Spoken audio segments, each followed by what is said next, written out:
tiempo dijo Jesús a sus discípulos: si alguno de vosotros tiene un amigo y viene durante la medianoche para decirle: amigo, préstame 3 panes, pues uno de mis amigos ha venido de viaje y no tengo nada que ofrecerle.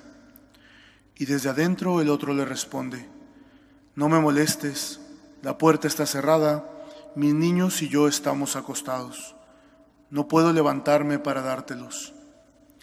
Si el otro insiste llamando, ya os digo que si no se levanta y se los da por ser amigo suyo, al menos por la importunidad se levantará y le dará cuanto necesite. Pues así os digo a vosotros: pedid y se os dará, buscad y hallaréis, llamad y se os abrirá, porque quien pide recibe, quien busca halla, y al que llama se le abre.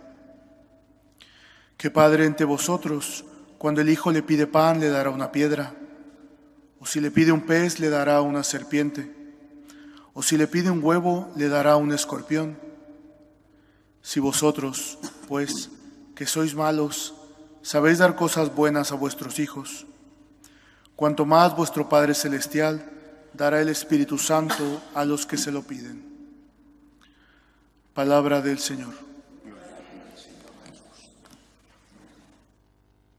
Otras veces ya os he hablado comentando este Evangelio de hoy, por eso hoy prefiero dedicar esta pequeña reflexión al santo cuya memoria la Iglesia celebra esta mañana.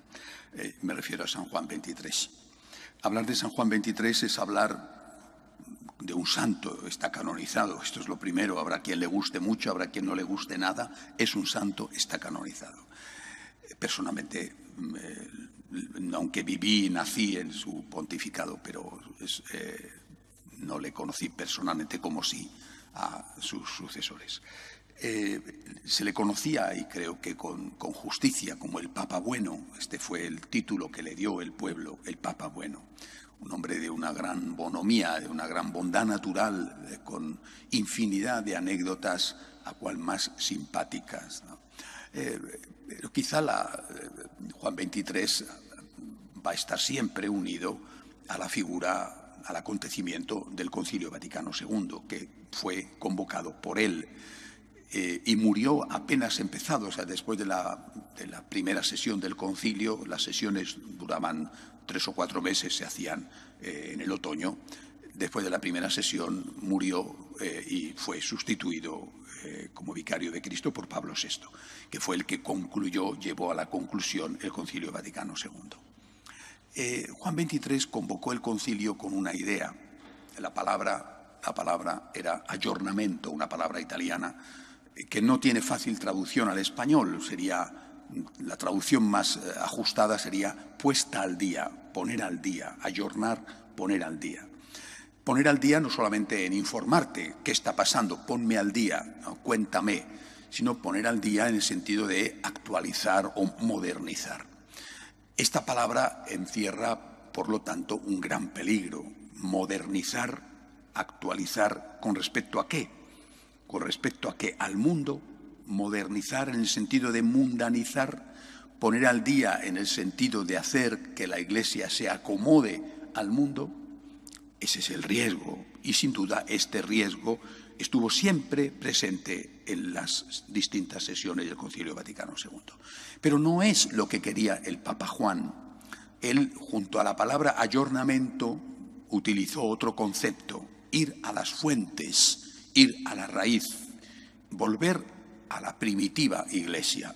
O sea, modernizar la Iglesia, ponerla al día, pero siendo fieles a la raíz apostólica, a la raíz de la palabra de Dios, de las enseñanzas de los apóstoles e incluso de la tradición. Se olvida, por ejemplo, que Juan XXIII es el que hace un documento insistiendo en la necesidad del latín. O sea, mucha modernización en el sentido que se entiende no tendría cuando insiste en la necesidad de que se estudie latín en los seminarios. Bueno, es decir, el Papa siempre tenía en la mirada que la Iglesia tiene que actualizarse, el mundo cambia, hay nuevas situaciones, por ejemplo, la valoración de la mujer, la valoración de la ecología, pero que tiene que ser fiel a sus raíces. Y ahí es donde se produce el gran debate en el Concilio Vaticano II. Yo fui durante 6 años compañero de trabajo, discípulo, amigo del mejor periodista, al menos en lengua española, que informó sobre el Vaticano II. José Luis Martín Descalzo escribió 4 libros imprescindibles para entender aquello que se llamaban Un periodista en el concilio. Libros imprescindibles porque él vivió el concilio trabajando, ya era sacerdote, pero trabajando como periodista desplazado en Roma. Y después tuve la oportunidad de hablar muchas veces largo, tendido con él sobre el concilio y su desarrollo. Y recuerdo algunas cosas que él me decía. El concilio se prepara de una manera, se hace de otra y se aplica de otra. Se prepara con una idea. Cuando llegan al concilio hay algunos que están muy bien organizados, podríamos llamarles, por poner un apelativo, los progresistas o los liberales, por poner un apelativo.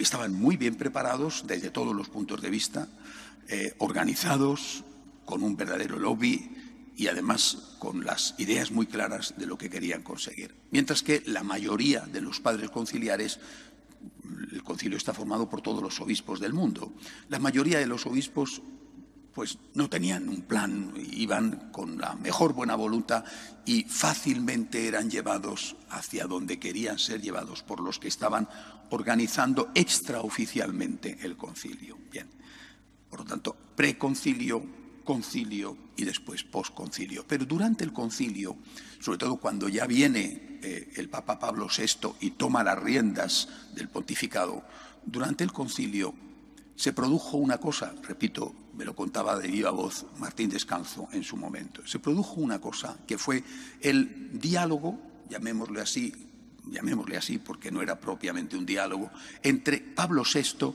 y esta mayoría progresista que era la que estaba llevando el concilio y la que quería aprobar determinados documentos. Un concilio es deliberativo, es decir, un concilio tiene valor cuando sus conclusiones son aprobadas por los padres conciliares, pero esas deliberaciones, esas conclusiones, esos documentos tienen que ser firmados por el Papa, si no, no valen.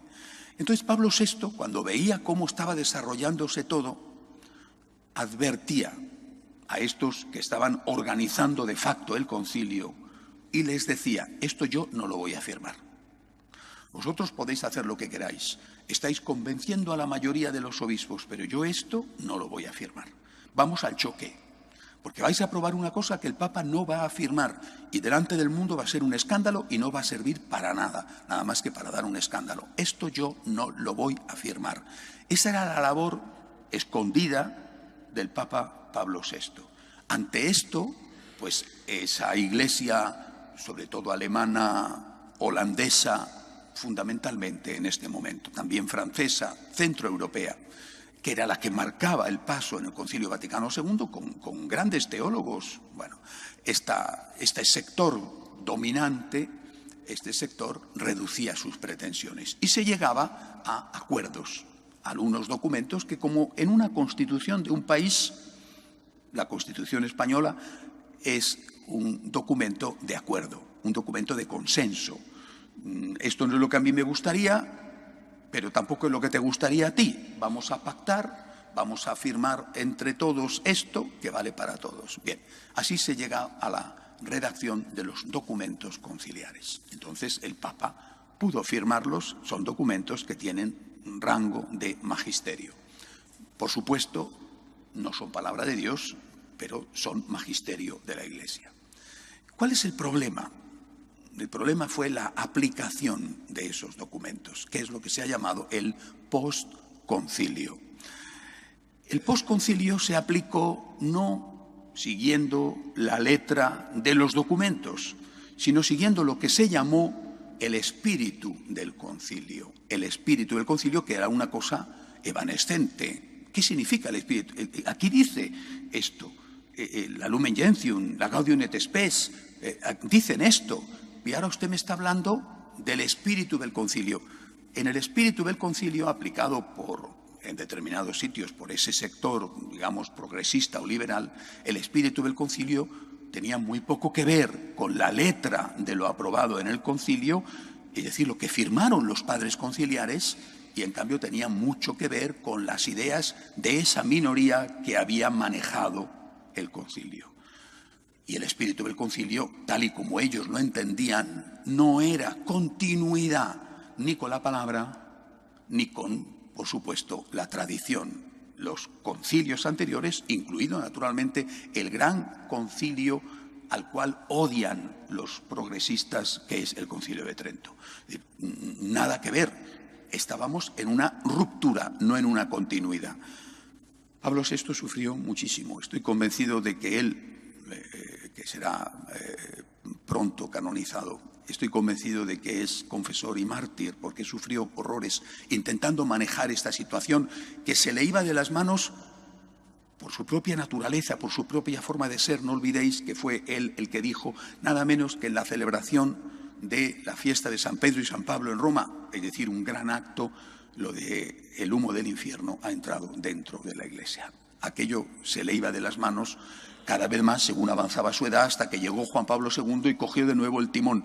Juan Pablo II, Benedicto XVI hicieron todo lo posible por aplicar el concilio, pero con un criterio de continuidad con la palabra de Dios y con la tradición. Esta es la lucha que tenemos, no tenemos otra. Estamos en lo mismo, exactamente igual que cuando termina el concilio en el año 65. Estamos igual, estamos con un sector que quiere aplicar y vivir el concilio en continuidad con la palabra y con la tradición, siendo fiel a la letra del concilio, a lo que el concilio aprobó, y en un sector que le parece el Concilio Vaticano II insuficiente como fruto de un pacto y de un consenso, y que quieren el espíritu del concilio, que es una ruptura con la tradición e incluso una ruptura con la palabra. Tenemos que creer en el Espíritu Santo. Creo que a todos nos falta mucha fe. Creer en el Espíritu Santo. ¿Por qué?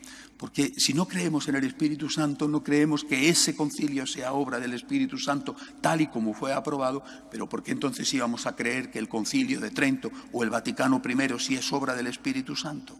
Tenemos que creer en el Espíritu Santo, tenemos que confiar en Dios y, por supuesto, atenernos a aquello que el Señor nos ha enseñado. La palabra de Dios es la enseñanza del Señor. Esto nadie puede tocarlo. La interpretación de la palabra dada durante 2000 años es el magisterio de la Iglesia, la tradición, y esto nadie puede tocarlo. Hay que avanzar, pero nunca de tal manera que se vuelva atrás y se niegue justo o se diga justo lo contrario de lo que han dicho los que nos han precedido. Que San Juan 23, que está en el cielo, interceda por la Iglesia. De pie, por favor.